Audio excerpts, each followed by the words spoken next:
Journal of a Moving Picture. The Trapper.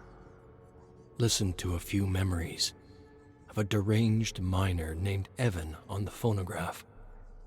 In a nearby pile of discarded stories, I even found comic books inspired by the very same memories.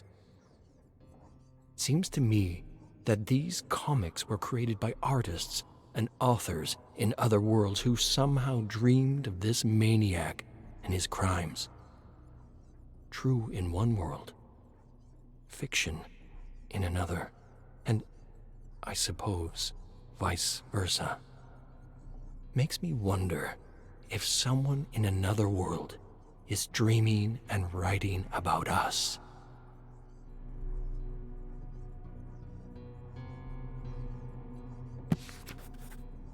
"12 to midnight. The Crows." The farmhouse sat at the end of a long, serpentine dirt road in the middle of nowhere. The derelict house at the end of the road had a roof that sagged and a warped, wide-covered deck with bird feeders that hadn't been filled in years. The vast cornfields surrounding the farmhouse were wild and rumpled. A chime, dangling from a nearby gnarled tree, rang softly in the warm, humid wind as Max Holt, sitting on a hill at a distance, used binoculars to examine the barns, the rusting tractors, and an old, collapsing outhouse. Just beyond the farm, he noticed a cemetery with gravestones etched black against the dusk. He sighed, lowered the binoculars, and wiped beads of sweat off his brow. "So why exactly am I in Texas?" he asked, adjusting a small device in his ear. "What's so special about this abandoned farm?" "It's not abandoned. We decoded a name 2 days ago and tracked him here." Hattie's voice emerged through the tiny black communication device in his ear. "What do we know about the mark?" "Tom Smith, born Nevada, worked as a creative manager in the 60s and 70s in South America for several multinational corporations. No citations, no tickets, no fines. Always paid his taxes on time. Perfect record." Sounds like a cover. "Good observation. His real name is Louis Rand, born in Oakland. Film degree from UCLA. Recruited by the government for a special department. Louis ended up in charge of manufacturing rebellion, meaning he produced fictional radio broadcasts in several countries reporting on the victories of rebels that never existed." Why go through all that trouble? People don't act if they've lost hope. What year are we talking about? 1950s. Louis created fictional rebel groups to revolt against a government that was trying to do some good for its people. Each broadcast reported a growing rebellion marching on the Capitol to depose of the president. Usual fare: lies, terror, propaganda.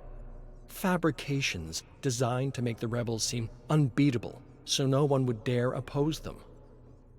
The agency created a boogeyman that never existed, and they used that boogeyman to overthrow an elected president trying to do some good for his country. "Right," Max said, "and heard they're working on a sequel to the original War of the Worlds. Looking forward to that myself. Heard it's an epic Five Eyes co-production with no expenses spared." He chuckled as he scanned the vast empty fields behind the farm. "Should I be looking out for mutilated cows or scorched geometric shapes in cornfields?" "Not funny, Max. These operations corrupted, destabilized, and destroyed entire countries. And Louis has information the Veil wants. You need to get to him before they do." Suddenly, Max heard a rumbling in the distance. His binoculars swiveled to a black SUV thundering down the dirt road, throwing great clouds of dust in the air. "Shit, we might be too late. I've got an SUV approaching fast." He hooked his binoculars to his belt and withdrew his pistol. "I'm heading in. Watch yourself. Always." Max rushed down the hill as the SUV came to a stop and 3 shadowy figures vaulted out. 2 agents kicked the front door and charged into the house, while the others stood guard outside. As Max approached the entrance, he lowered to a stealthy crab walk. From inside, he suddenly heard someone cry out in pain. They had Lewis and were preparing to torture him. He had to move fast. With a great sense of urgency, Max inched closer to the guard, concealing himself in the shadows. Then, all at once, he sprung up behind him, took him in a chokehold, and squeezed until his torso shook and his legs sagged. Carefully, Max lowered the unconscious agent to the ground as Lewis released another scream. They had begun to interrogate him. He didn't have much time. Max followed the edge of the house to an open window and climbed inside the cluttered home, and nearly slipped on a counter covered in grime and dead flies. Stacks of dirty dishes covered the kitchen table. Piles of magazines and books rose from the floor to the ceiling. On the walls were black and white surveillance photos of artists painting murals and protesting various dictators that had been selected and sponsored by the agency. Max picked his way into the hallway, moving slowly toward the sound of hard knuckles hitting swollen flesh, accompanied by the occasional groan. He froze suddenly when everything stopped and one of the agents spoke. "Where are the letters? Where are the crows? Who else knows about them?" Lewis didn't answer. The punches and groans continued, and so did Max. He inched slowly toward the living room, picking his way around the stacks of boxes and crates, stopping with each step to listen. "Where are the letters?" Lewis coughed and struggled with every word. "I don't know what you're talking about. I'm just an old man who hoards a lot of useless junk from around the world." Max reached the living room and peeked through the open doorway.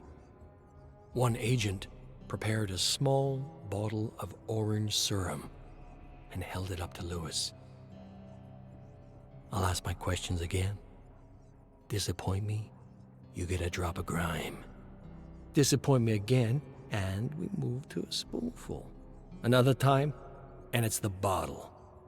If we're mistaken, and you're just an old man who likes to hoard junk from around the world, then you have no idea what grime will do to you." The agent tilted the bottle and let a drop form on the rim and asked, "Where are the letters? Where are the crows? Who else knows about them?"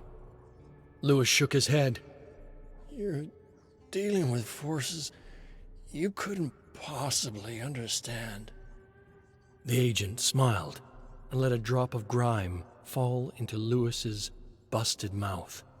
Lewis struggled to keep his mouth closed, but the drop dissolved into his cuts and swollen lips.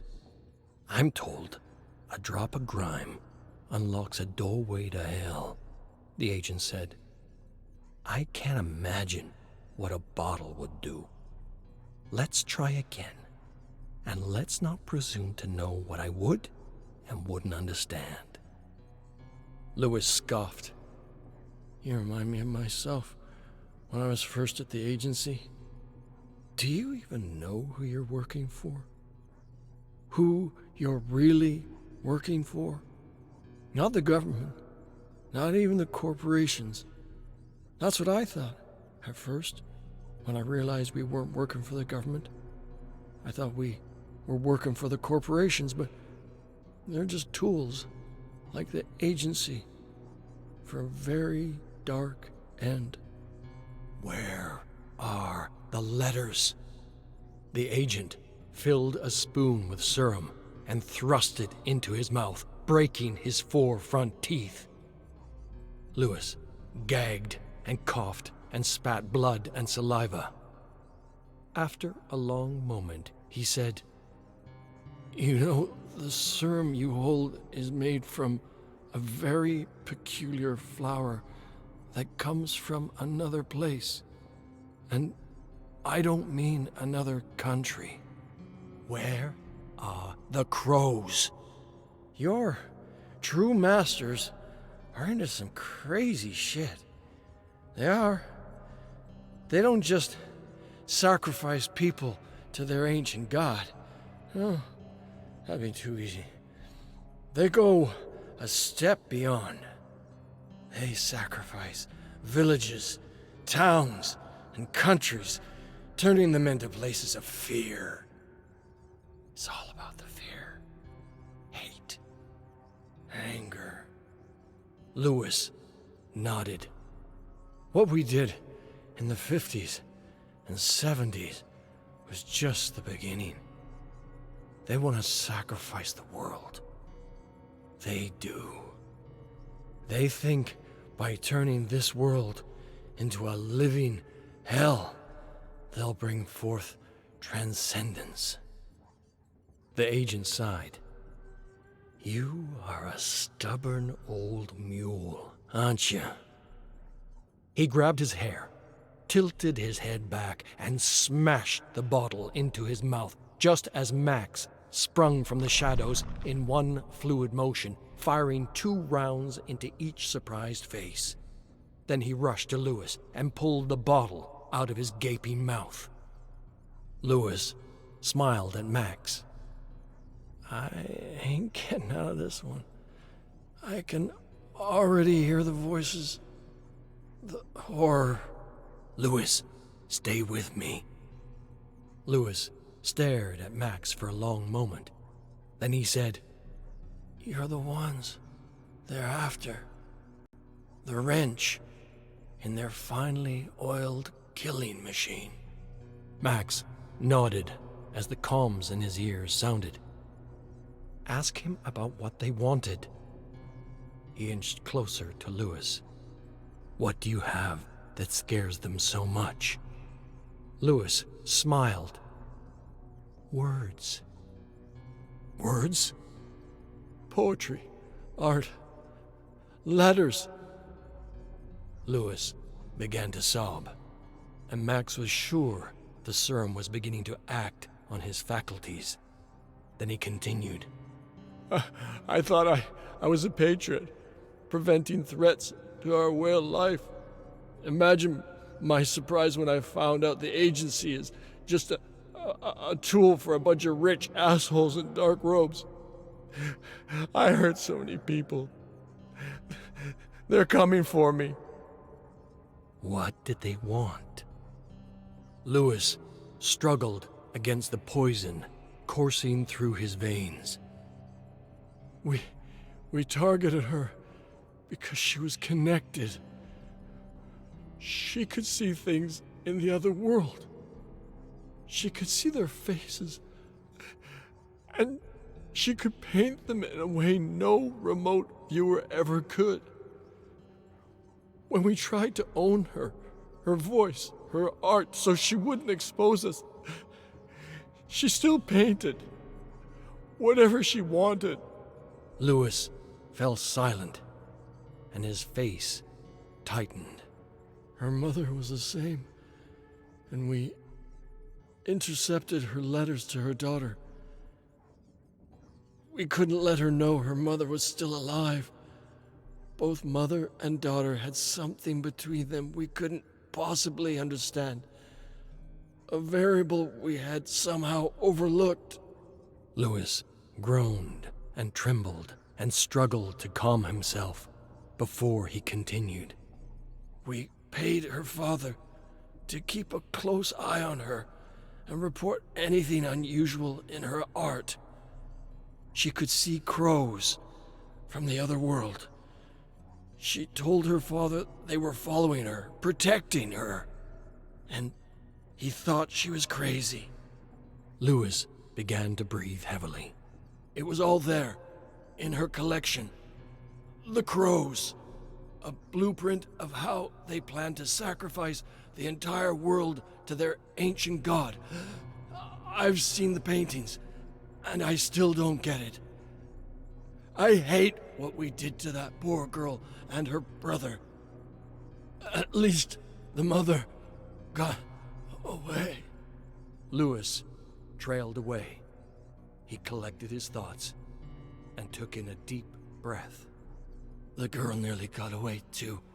She ran, and she started a collective of artists, a rebellion we didn't control, and they painted and wrote poetry against the corruption, against the darkness. Lewis shook his head, almost in disbelief. They published a book of poetry, along with an underground magazine. We had to find every single one of those books and periodicals and burn them. Lewis began to stammer. Her mistake was going to her father.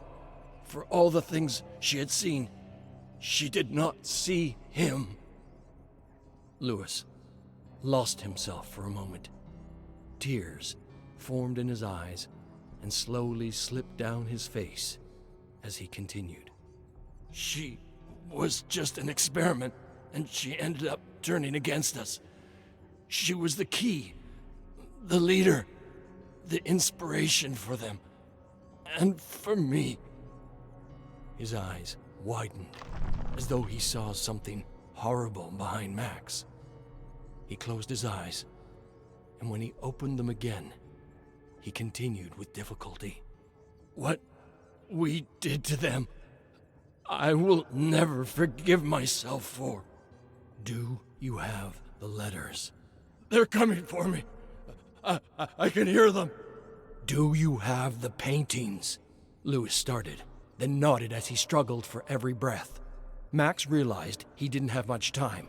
Are they in the house? He asked, leaning closer to Lewis. But Lewis didn't answer.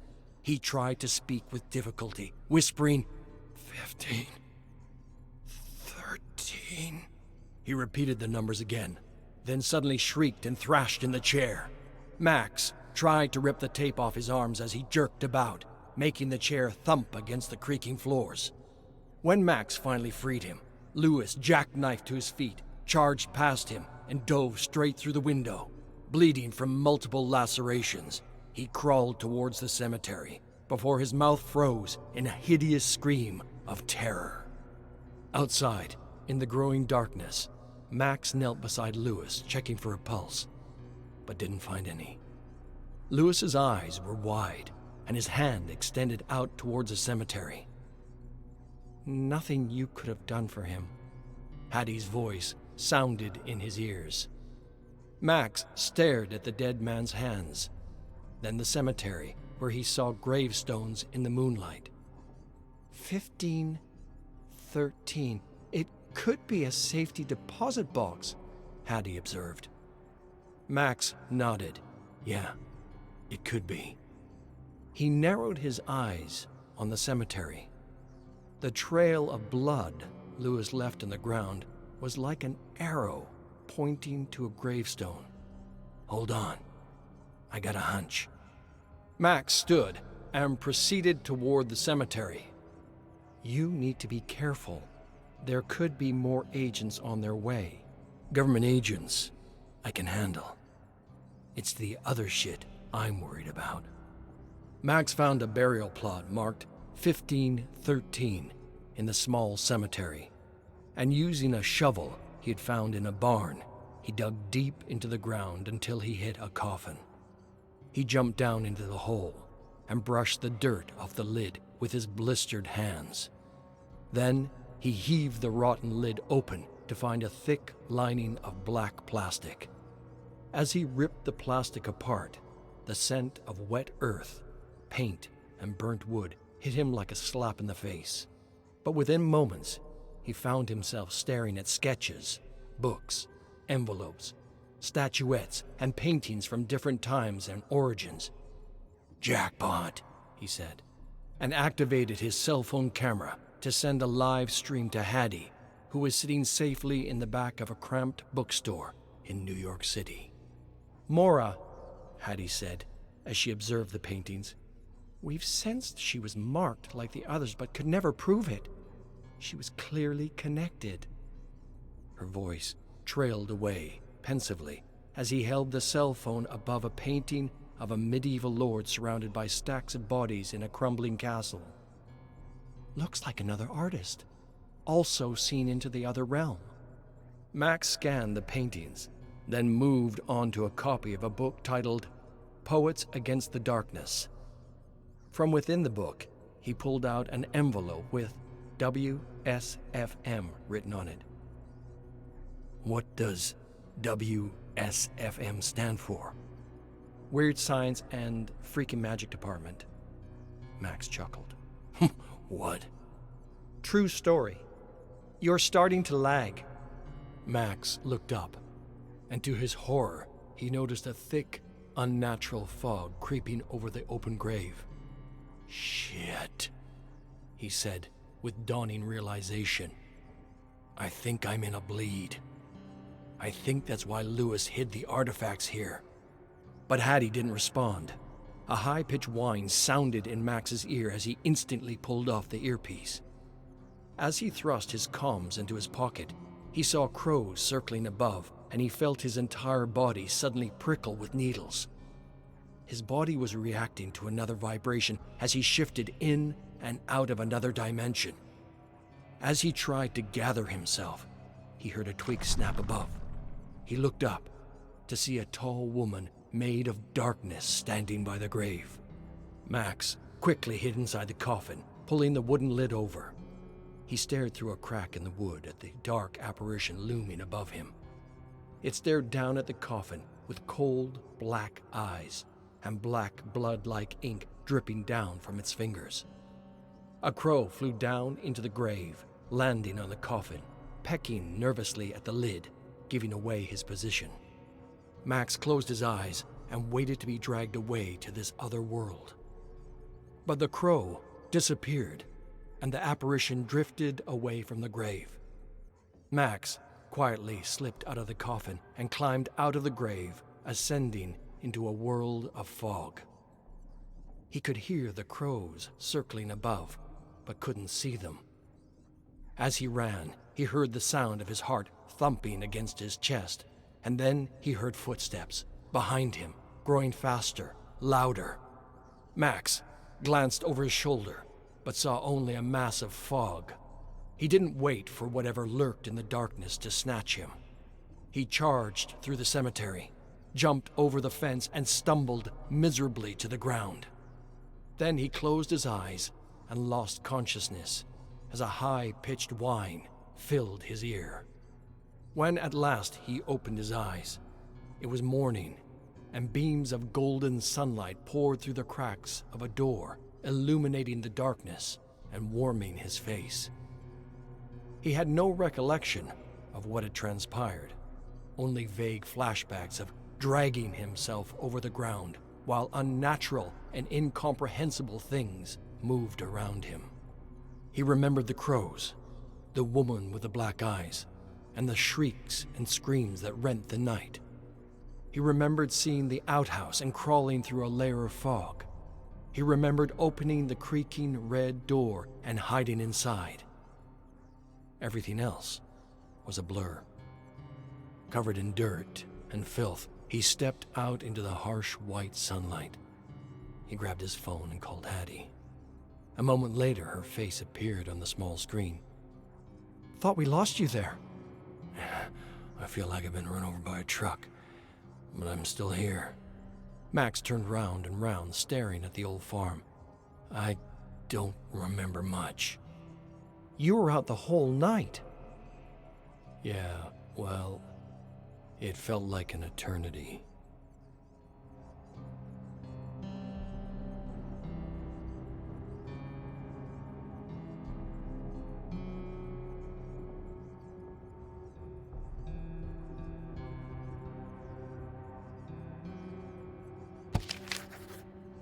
Chamber of Blood. The Red Crane. Snake in the Garden.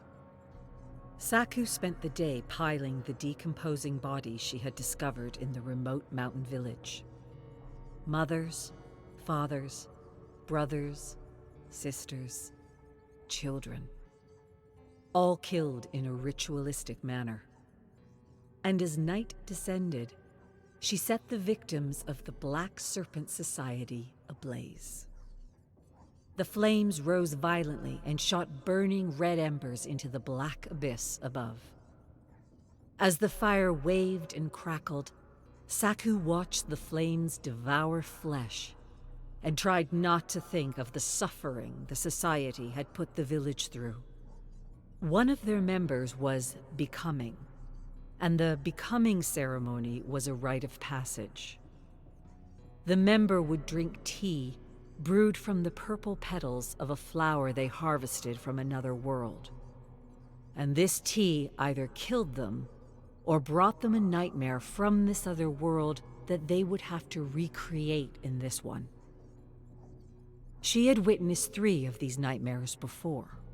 Horrifying monuments made out of villagers who had been hunted down like game and tortured and restructured into a human offering. She didn't know what horrors these snakes had seen in the other world, but whatever they had seen could not have been more horrific and brutal than what they created in this world. Reflecting on the offerings Saku had seen in the past, she expected she would find a similar offering not too far from the village. And so, preparing for the worst, she grabbed a branch on the ground and lit a torch from the burning pyre. Carefully, she made her way into the surrounding woods. It wasn't long before Saku found a pile of clothing and a trail of gore and petals. She followed the trail to a mound of beautiful flowers growing from the hacked bodies of villagers. With a sigh, she examined the area, the flickering torchlight lighting the way. Within moments, she realized the area had been hacked and cleared so that it resembled a kind of maze. The villagers had been hunted and captured in this maze that was meant to resemble a snake's nightmare. That's what she called members of the society. Snakes. There was nothing human about them. People had warmth and empathy, and these cultists lacked both, and likely had cold blood running through their veins. And Saku knew the creator of this maze and offering might still be around, embedded in its offering to the Black Serpent, symbolically shedding its human skin. Saku turned back to the offering and held her breath as she searched the ghastly faces of the dead for signs of life. As she searched for the snake in this garden of death, she suddenly heard the crackle of undergrowth behind her.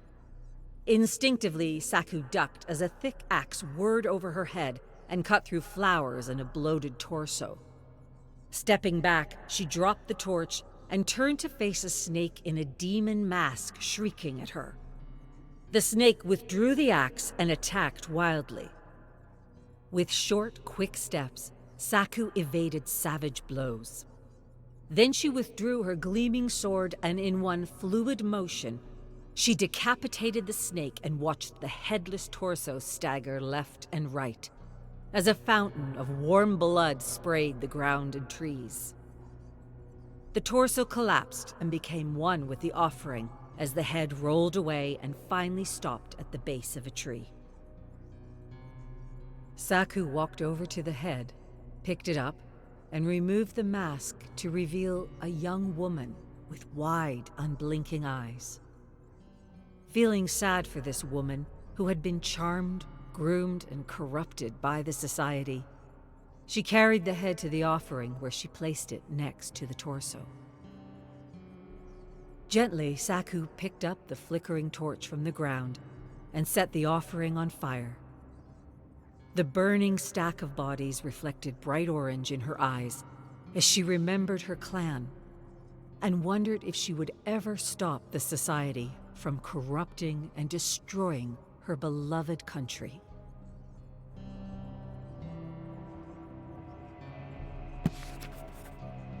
Dawn of the Flesh Eaters, 1. "Where are you taking me?" Lori asked as she followed Ian through the woods. Point Pleasant Peak. Ian stepped towards a chain-link fence, searching for the hole he had created a week ago, sidestepping a pile of bones and gore that had once been a coyote. We shouldn't be here. We should turn back. Nonsense, Ian said, finding the hole in the fence. It's going to be just like old times. Except that it wasn't. Today would be better than old times. Today would be a special day. A day like none other. A day that would rise above all other days. Ian had been planning the hike to their special place for a little over a year, and nothing would get in his way. Not the fence, not the law, not even the creepy Genetic Research Institute that had bought up all the land. You know, they closed the trail for a reason. They closed the trail because some corrupt mayor sold public land to a corporation. Should have never happened in the first place. Ian yanked at the edge of the hole in the fence. Let's get to the peak and snap some pictures. Lori smiled at him, then crouched and pushed her way through the hole, saying, "What's the worst thing that can happen?"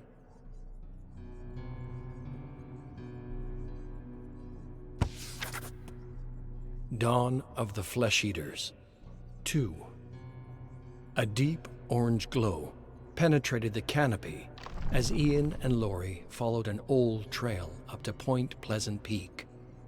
The air was fresh and cool, and every now and then Lori stopped to snap a picture of a plant or flower or bird, while Ian checked his pocket for the little black box that contained all the hopes and dreams he had for their collective lives. He was going to do it. He was really going to do it. Lori stopped suddenly and pointed at two hawks circling in the distance. Ian stepped up to her, observing, and she snapped pictures. An omen, he thought. A beautiful, majestic couple working together in complete harmony. They circled together in the amber sky, one clockwise, the other counterclockwise. Their graceful paths twined and intersected with wings fully spread as they searched for dinner. Then they stopped circling and swept down with wings half bent, disappearing into the woods. Lori trained her camera at the trees, waiting for the hawks to re-emerge with dinner. But when no hawks burst from the trees after a few minutes, they continued up the trail, reminiscing about the first time they had met on the trail. He had seen her feeding squirrels to draw them closer for a picture. He remembered telling her it was bad luck to feed wildlife. She told him to mind his business, that she made her own luck. They had been together ever since.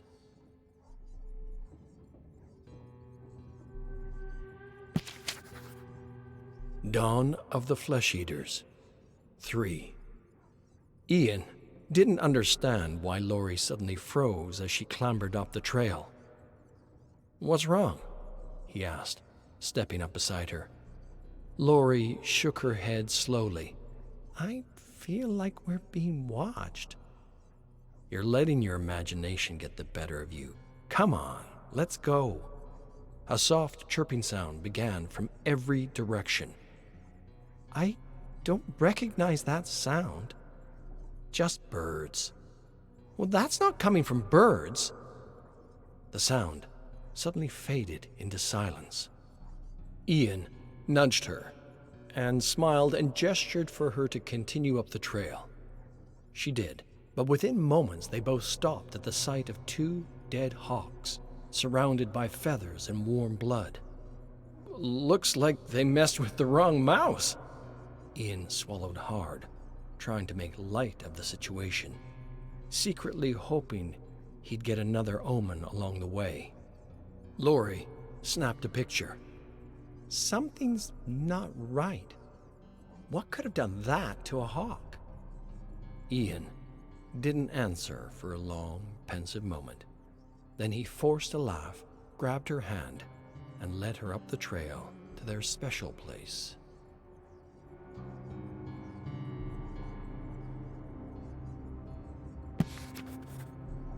Dawn of the Flesh Eaters. 4. The forest was strangely quiet when Ian and Laurie came upon a cottontail in the middle of the trail. They stood before the bunny for a moment, staring into its small black eyes. Ian was pretty sure a rabbit was a good omen and was a sign that the day would turn out exactly as he had planned. 7 years good luck if you feed a helpless bunny. Laurie laughed and searched her rucksack for a carrot. Don't. Come on, the poor chub looks like it hasn't eaten in days. Ian sighed. I guess one carrot isn't the end of the world. Laurie prepared her camera as she extended the carrot to the rabbit. As she did, the strange chirping sound returned, rising louder and louder all around them. A cold tingle suddenly ran down Ian's spine. Something about the critter's eyes told him they had made a grave error in judgment, and that the day wouldn't be as perfect as he had imagined it would be. Laurie inched back from the seemingly helpless rabbit, then stumbled on her haunches as it suddenly roared with a mouth filled with needle-like teeth. The roar was a call, and soon hundreds of flesh-eating rabbits sprang out of the shadows and surrounded them. Ian didn't process much after that. He fell back and hit his head on a boulder as millions of needles punctured his skin and ripped away flesh, muscle, and bone. He heard Laurie scream, and for a moment he wished he hadn't been such a damn romantic. Then black fog filled his vision as he yelled out a question, and his stubborn hand fumbled in his pocket and pulled out a small black box.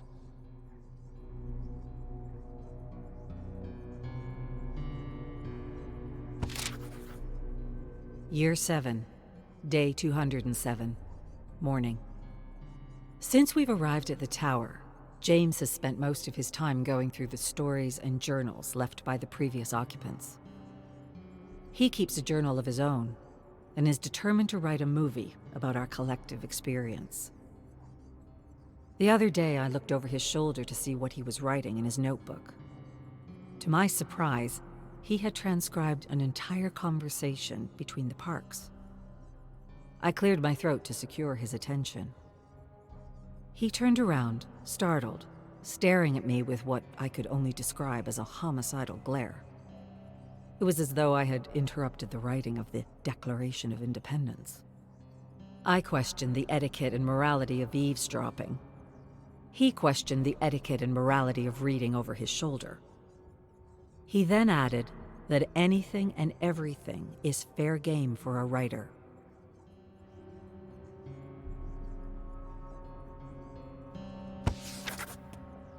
Year 7, Day 207, Afternoon.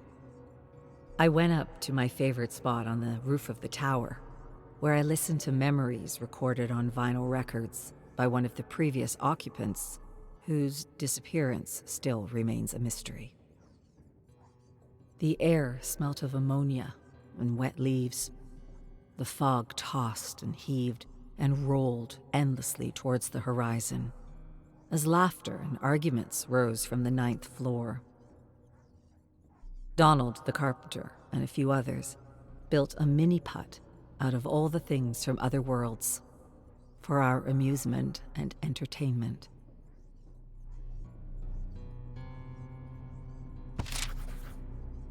Year 7, Day 207, Night. Life here is an unrelenting struggle against alienation, anxiety, depression, and boredom. The mini-pot helps. The stories, too. We all take turns reading them. James takes it to another level and performs them. Before he was a writer, he was an actor who had worked on several radio serials and advertisements. With all these distractions, it's nice to forget the horrors of this world and the hard fight to maintain our sanity.